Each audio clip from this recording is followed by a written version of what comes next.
Cabinet के फैसले से जुड़ी हुई, जिसमें बिहार कैबिनेट की बैठक पूरी हो गई और कुल 64 एजेंडों पर इस कैबिनेट की बैठक में मोहर लगी है। वित्त विभाग में साइबर ट्रेजरी की स्वीकृति, एजेंडे में शामिल नर्सेस ट्रेनिंग के लिए नियम बदल दिया गया है। सारण में नए नारायणी पद को स्वीकृति दे दी गई है और कुल 64 ऐसे एजेंडे जिस पर कैबिनेट की बैठक में मोहर लगाई गई। कोइलवर से लेकर बक्सर तक गंगा पथ निर्माण की स्वीकृति दी गई है।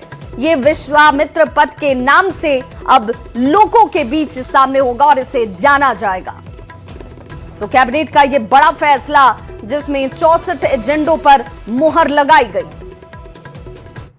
नीलामी एमएसटीसी के माध्यम से कराए जाने की अनुमति, संबंधित रूल्स में उसके संबंध से उससे रिलेटेड इश्यूज के प्रावधान तथा इसके अलावा बालू घाट के लिए जो सरेंडर होते थे उस सरेंडर के प्रावधान को और स्ट्रिंजेंट करने तथा उससे संबंधित रेट्स के रिवीजन के प्रावधान की अनुमति दी गई है। धन्यवाद। धन्यवाद दिवेश। राजस्व एवं भूमि सुधार विभाग के कई एजेंडा थे जिनमें अलग अलग संस्थानों को या विभागों को भूमि हस्तांतरण की स्वीकृति दी गई है।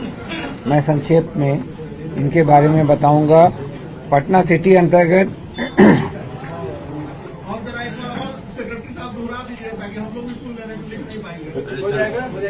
आपको सारा मटेरियल मिला हुआ है। आपको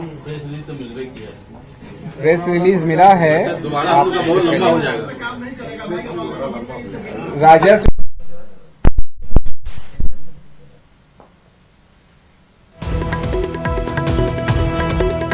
तो देखिए, ये बड़ी खबर जिसमें बिहार कैबिनेट की ये महत्वपूर्ण बैठक जो चल रही थी वो खत्म हो चुकी है और इसमें 64 एजेंडों पर मोहर लगाई गई। और इन एजेंडों में जो सबसे खास और महत्वपूर्ण रहा उनमें आपको बताते चलें, वित्त विभाग में साइबर ट्रेजरी की स्वीकृति, साथ ही साथ नर्सेस ट्रेनिंग के लिए नियम में बदलाव किया जाना, सारण में नए नारायणी पथ को स्वीकृति के तौर पर देखा गया।